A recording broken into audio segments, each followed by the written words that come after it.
night I did a reel on Instagram, and if you're not following me on Instagram, please come over, because I share lots of insights and regularly post and little reels and videos, again, just to inspire and educate you to lift the guilt and shame that you may be feeling. And one of the ones that I did that seemed to go crazy was talking about brain damage and narcissistic abuse. Now, when I say brain damage, I just want to add a caveat really early on here so that you're not going to listen to this thinking, oh my God, I've got brain damage and that's it, okay? The damage that is caused to the brain because of abuse can be reversed. So I just want to add that in right from the get-go, okay? Don't do what my dad does where he'll start going, oh, I remember actually just kind of diversifying here because, you know, we're like family, aren't we? I remember when my dad called me, this was years ago when my mum was poorly in hospital, and he called me and he'd left a voice message and he was like, hi, it's your dad here. It's about your mum. Well, what happened was she had a real big pain in her heart. And for about a minute, and I'm there thinking, oh my God, is my mum alive? Is she dead? And everything else as well. And the panic. So I want to alleviate all of that for you right now and know that what I'm about to share is what happens, but everything can be reversed here for you as well. And in fact, when I say reversed, you can go on and lead an even better life because of what you have been through as well. But I understand there's many things that come up for us when we're in that abusive relationship. And this can come from childhood to adulthood, to being with a narcissist, to even other forms of abuse as well from childhood. So what exactly does happen within our brain? Well, the first thing I want to say is, I want you to know that your brain, your mind, your body is geared up with so much love for you that at every step of the way, it just wants to keep you alive. It wants to keep you safe, and it wants to move you away from pain.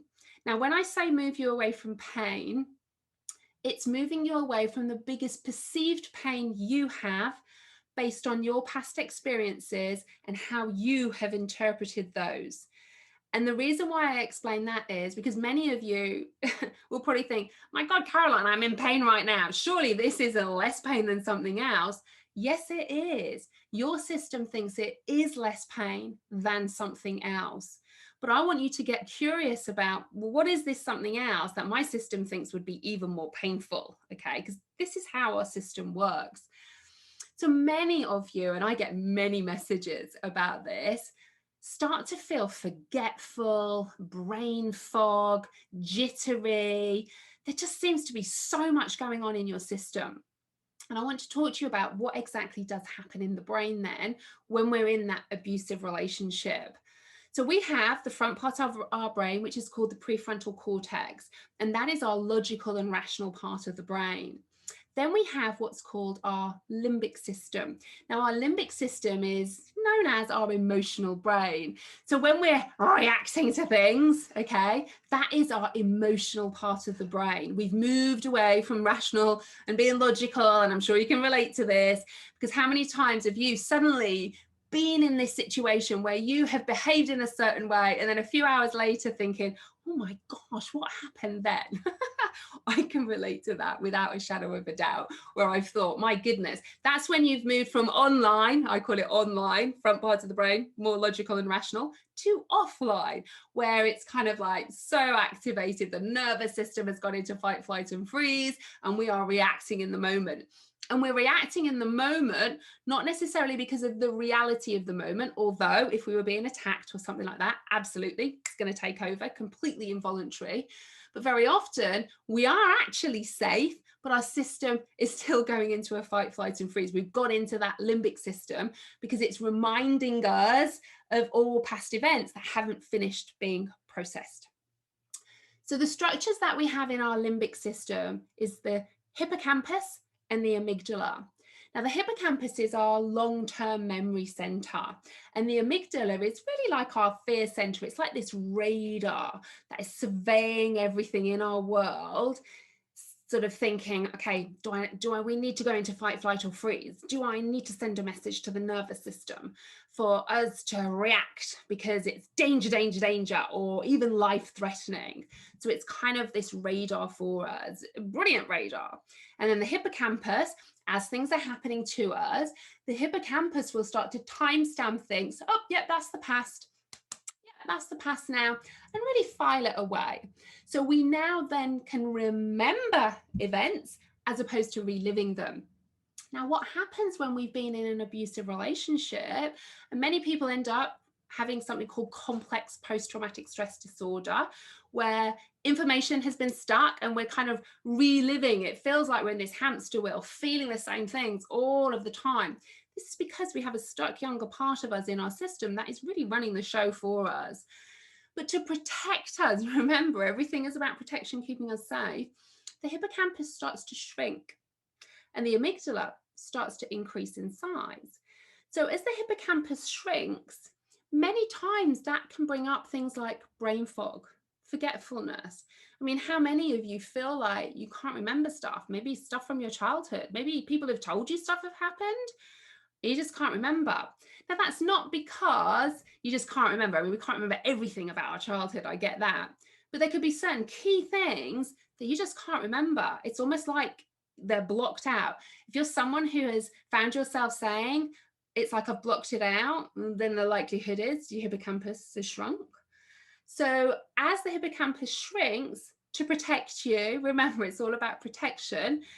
We get that forgetfulness, we get the brain fog, we forget things and we can't remember things that have happened.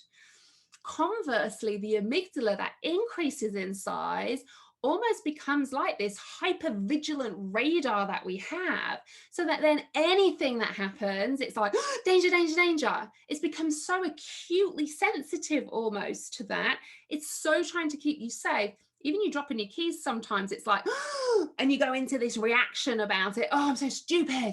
And it comes up. So the amygdala becomes this hyper-vigilant radar for you, whilst also the hippocampus shrinks and you become forgetful. That brain fog starts to occur. All the while because your system is trying to protect you. So what can we do about it? How can we reverse all of that? Well, we can reverse all of that by getting your system to know that you are now safe. So when we talk about things like grounding, meditation, mindfulness, that is all about you right now being in the present. Because hopefully right now, here, this second, as you're listening to this, you are actually safe. There could be lots of challenges going on, but you're actually safe. And by being safe, if our system knows that, it can really help calm our nervous system. And it means we don't need to react in a fight, flight, or freeze. If we do think we are in danger, even though we're not, where's that come from? Well, that has come from our interpretation of past events, created what I call these self-worthiness wounds, which means our system is all about protecting us from feeling those self-worthiness wounds, because our system thinks that's the most pain we've ever felt. Never want you to feel like that. So it's going to try and distract and soothe you away from that. It's going to try and protect you from feeling that. And that's what happens. So in order for us to kind of reverse that damage that has happened in our brain, then we need to go back. We need to work on ourselves. So when we talk about narcissistic abuse and trauma, healing what's gone on in our brain is not about changing the narcissist behavior, because the narcissist actually isn't the cause of why you feel the way that you do. It's what you're saying about the narcissist behavior causing the way you feel at this particular point. So if you're feeling, oh, they're behaving like this because I'm not good enough, then your hippocampus is shrunk, the amygdala's up, but that's come from perception of your past wounds, your childhood, you know, and this doesn't mean just people who've had a really abusive, neglectful childhood. This could be your parents got a divorce. This might be you were bullied at school. It might just be perception of certain events that's created a wound that your system in that moment thought, this is too painful to feel. So it becomes all encompassing not to feel like that. The narcissist is really scratching at the scab of all of that, making it bleed. And that's why you're feeling the way that you do. And in order to protect yourself because of that, the hippocampus shrinks, gives you a bit of brain fog so you can't remember stuff. You know, the amygdala's there just to keep you safe. And whilst you may think, oh my goodness, I don't want to live my life like this, your system still thinks it's better, less painful, safer like this than not. So you've got to get curious about this. And when we work on those deep inner wounds, then those self-worthiness wounds, all of a sudden then the narcissist behavior no longer becomes about you. You can see they are projecting their own pain onto you. So it's not because of you or a reflection of you. This is because of them, as it always has been.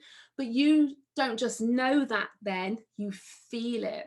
And certainly in my narcissistic trauma recovery program, this is really what we work on. You know, we really work on understanding our system, and then we really work on healing and processing those self-worthiness wounds to really start to get those physiological changes that happen in the brain starting to shift back, so that we do start to remember stuff that our system now thinks it's okay and safe enough for us to remember, but not relive. And also our amygdala can kind of calm down a bit. So it's not like every single thing is like danger, danger, danger all of the time and just trying to keep you safe. So I hope that really helps explain why you feel the way that you do, what's going on in the brain and why, and really for you to start to embrace and love your own system, because it is working hard to protect you. And always ask that question of yourself. If my system thinks where I am right now is less painful than something else, why is that? Get curious. Start to understand your system, because it is just filled with love. It just wants to keep you safe, keep you alive, move you away from pain. So if where you are, that's where your system thinks is the best for you, and you know cognitively it isn't, then there's a stuck younger part of you that needs to be worked on. And this is in your power, not the narcissist. This is in your power to heal, so that then narcissist doesn't change, but your responses to the narcissist then change.